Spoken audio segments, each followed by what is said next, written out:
बहुत स्वागत है स्मृति जी आपका। धन्यवाद। व्हाट इंडिया थिंक्स टुडे और TV9 भारतवर्ष के सत्ता सम्मेलन में हमने अपने सेशन का नाम रखा है क्योंकि स्मृति कभी हार नहीं मानती। ये इसलिए क्योंकि इतना कुछ आप अपने जीवन में और अलग अलग स्टेजेस पे कर चुकी हैं।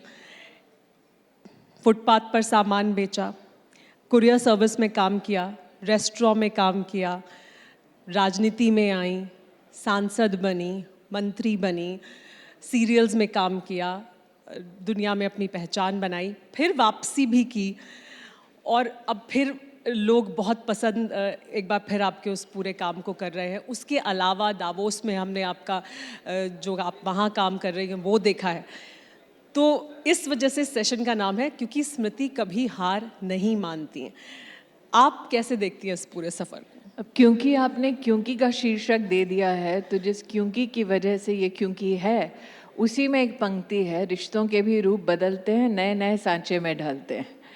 तो मेरा ये सौभाग्य है कि नए सांचों में ढलने का मुझे बार बार अवसर मिला। ये सौभाग्य है कि कई चीज़ें जो अपॉर्चुनिटी बन के आती हैं लेकिन बंदिश बनकर रह जाती हैं, तो उन बंधनों से भी मुक्त करके अपने आप को नए नए स्वरूपों में मैं अपने आप को समाज में प्रस्तुत कर पाई। लेकिन जो आपने मेरी जीवन यात्रा का एक छोटा सा प्रतिबिंब यहाँ प्रस्तुत किया है, उसे देखकर ऐसा लगता है कि मैं अपॉर्चुनिटी के लिए और अपॉर्चुनिटी के माध्यम से अपने जीवन को मैंने व्यतीत किया और मैं शुक्रगुजार हूँ कि कई लोगों को ये अवसर ज़िंदगी में मिलते नहीं जो मुझे मिले।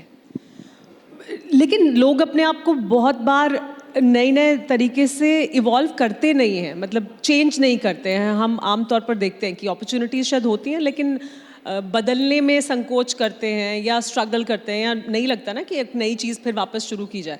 तो वो कभी आया संकोच की नहीं, या नया अपॉर्चुनिटी, नया चैलेंज? मुझे लगता है जब मुकाम इंसान हासिल कर लेता है तो कहीं ना कहीं अंदर एक भय पैदा हो जाता है कि अब शिखर पर हैं, एक नए स्वरूप में अगर अपने आप को प्रस्तुत करेंगे तो शिखर से उतरना पड़ेगा, नई चढ़ाइयाँ चढ़नी पड़ेंगी और वो डर जो है इंसान को सीमित कर देता है जीवन में। मुझे जीवन में कभी वो खौफ रहा नहीं। जब मैंने किसी विषय पर एक अपना निर्णय लिया, कई लोगों ने मुझसे कहा कि आप तोल लीजिए, और जब आप तोलने बैठते हैं तो कई बार कंफर्ट इतना भारी पड़ता है कि लोग दोबारा संघर्ष की सीढ़ी चढ़ना नहीं चाहते। मैं कभी भी संघर्षों से अपने आप को मैंने दरकिनार नहीं किया, क्योंकि आप संघर्ष करते हैं तभी आप सफलता की सीढ़ी चढ़ पाते हैं। और ऐसा नहीं है कि सफलता एक बार मिल गई तो बार बार ना मिले। संघर्ष और सफलता का अगर आप समन्वय बनाकर जीवन में चलें तो जीवन काफ़ी इंटरेस्टिंग होता है।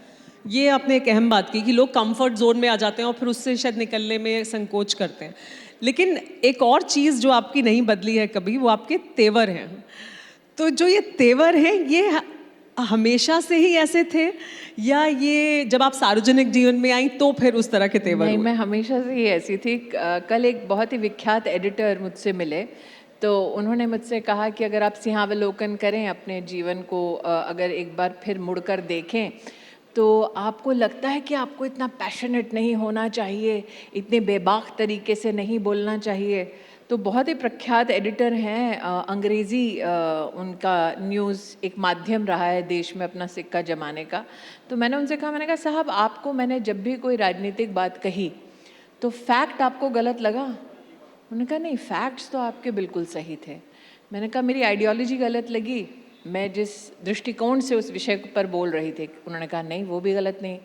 तो मैंने कहा आपको बस मेरी टोन अच्छी नहीं लगी है।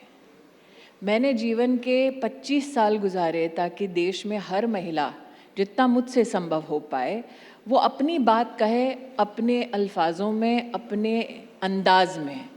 अगर आप मुझे कह रहे हैं कि एक महिला फैक्ट पे सही है, एक महिला की राजनीति सही है, एक महिला का राष्ट्रीय दृष्टिकोण सही है, तो उस महिला को अगर आपको दरकिनार करना है या उसकी अहमियत को घटाना है तो आपको उसकी टोन अच्छी नहीं लगी।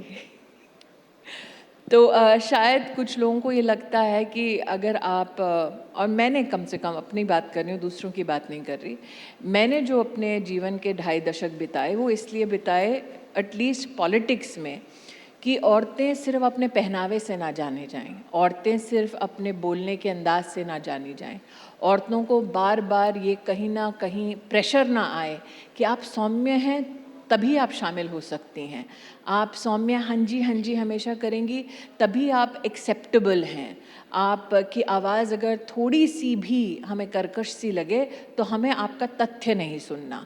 तो मैंने क्योंकि जीवन के 2.5 दशक इसलिए बिताए ताकि औरतें जिस अंदाज में बोलना चाहती हैं, जीना चाहती हैं, रहना चाहती हैं, उन्हें वो आज़ादी, वो सम्मान मिले। अगर मैं ही यू टर्न करके सबको भाने के लिए अपना टोन एडजस्ट करने लगी तो कहीं ना कहीं वो एक डाइकोटमी है जो मैं जी नहीं सकती।